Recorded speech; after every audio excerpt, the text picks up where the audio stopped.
గనుడైనటువంటి యేసయ్య అతి శ్రేష్టమైన నామమును బట్టి మీ అందరికీ కూడా వందనాలు తెలియచేస్తూ ఈరోజు అనుదిన వాక్య భాగంలోనికి వెళుతున్నాం. నిర్గమాకాండము 23వ అధ్యాయము 20వ వచనం. ఇదిగో త్రోవలో నిన్ను కాపాడి నేను సిద్ధపరిచిన చోటుకు నిన్ను రప్పించుటకు ఒక దూతను నీకు ముందుగా పంపుచున్నాను. దేవుని మాట్లాడుతున్న ఒక మాట తన భక్తునితో ఏంటి అంటే, ఇదిగో త్రోవలో నిన్ను కాపాడి నేను సిద్ధపరిచిన చోటుకి నిన్ను రప్పించడానికి నీకు ఒక దూత నీకు ముందుగా పంపుచున్నాను. అంటే దేవుడు ఆయన చిత్తము, ఆయన ఉద్దేశం మన పట్ల ఉన్నప్పుడు, ఆయన నమ్మిన బిడ్డల పట్ల తన కార్యము దేవుడు చేయాలి, తన చిత్తాన్ని దేవుడు జరిగించాలి అని దేవుడు ఆలోచించినప్పుడు, కొన్నిసార్లు మనం వేరే మార్గాలు వెళుతున్నా, వేరే పరిస్థితుల్లో వెళుతున్నా దేవుడు ఏం చేస్తాడంటే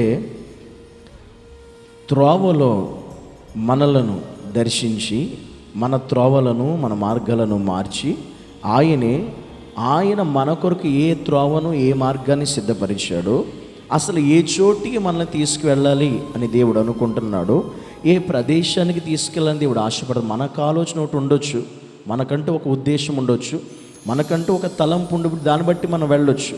కానీ దేవుని చిత్తం నీ పట్ల వేరే ఉన్నప్పుడు, దేవుని ఉద్దేశం నీ పట్ల వేరే ఉన్నప్పుడు దేవుడు ఏం చేస్తాడంటే నిన్ను ఆయన అనుకున్నటువంటి మార్గంలో, ఆయన అనుకున్నటువంటి త్రోవలో ఆయన నిన్ను కాపాడుతూ, నువ్వు వెళ్ళే మార్గంలో ప్రమాదం ఉన్నా నిన్ను కాపాడి ఆయన సిద్ధపరిచిన చోటుకి నిన్ను రప్పిస్తాడు.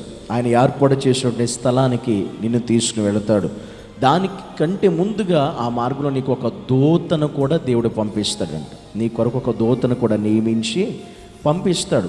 ఎందుకంటే నువ్వు మార్గము తప్పిపోకుండా, దేవుని చిత్తంలో కాకుండా వేరే మార్గంలోకి వెళ్ళకుండా, వేరే పరిస్థితిలోకి నువ్వు దిగజారిపోకుండా, ఆయన నీ పట్ల నిన్ను ఎక్కడ పంపించాలో, నిన్ను ఎక్కడ ఉంచాలో, దేని కొరకు దేవుడు ఏమి ఏర్పాటు చేశాడో, ఏమి నియమించాడో ఆ స్థలానికి, ఆ ప్రదేశానికి, ఆ చోటుకి దేవుడు నీకంటే ముందుగా ఒక దూతను ఏర్పాటు చేసి నీకు ముందుగా ఆయన పంపించి నీ మార్గాన్ని సరళం చేస్తాడు దేవుడు. కనుక దేవుడు తన యందు భయభక్తులు గల వారి పట్ల, తను నమ్మిన వారి పట్ల, తన ఉద్దేశాలు నెరవేర్చే వారి పట్ల ఎప్పుడు కూడా ఆయన చిత్తాన్ని మన పట్ల జరిగించడానికే దేవుడు ఇష్టపడతాడు తప్ప వేరే వేరే మార్గాల్లో దేవుడు మనం నడిపించడానికి ఎప్పుడు ఇష్టపడడు. అది మనం గ్రహించుకోవాలి, అది మనం తెలుసుకోవాలి. అందుకే ఇప్పుడు కూడా మనం ప్రార్థన, ప్రభువా నీ చిత్తానుసరణ మార్గంలో మమ్మల్ని నడిపించు అని మనం ప్రార్థన చేసుకుంటూ ఉండాలి. నీ త్రోవలో మమ్మల్ని నడిపించు ప్రభువా అని మనం ప్రార్థన చేసుకునే వారు ఉండాలి. అప్పుడు కొన్నిసార్లు మన మార్గం తప్పినా ఆయన ఏదైతే మన పట్ల నిర్ణయించాడో అదే మార్గంలో నడిపిస్తాడు, అదే చోటుకి తీసుకువెళ్తాడు, అదే స్థలంలో మనం నిలబెడతాడు, అదే స్థలానికి దేవుడు తీసుకువెళ్తాడు. కనుక అప్పుడు నీవు ఆయన చిత్తం నుండి తొలగిపోవు, ఆయన ఉద్దేశాల నుండి వేరైపోవు.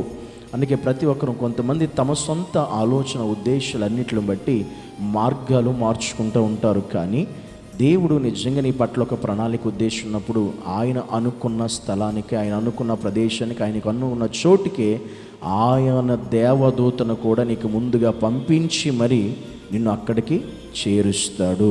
అట్టి కృప మనందరికీ, మన కుటుంబాలకి దేవుడు సమృద్ధిగా కలుగ చేసి ఆయన కృపలో మనల్ని నడిపించునుగాక. ఆమేన్.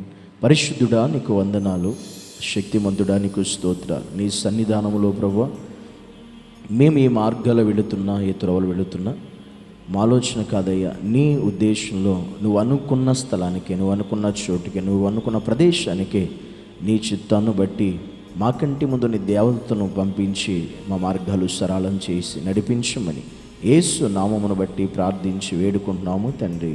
ఆమేన్.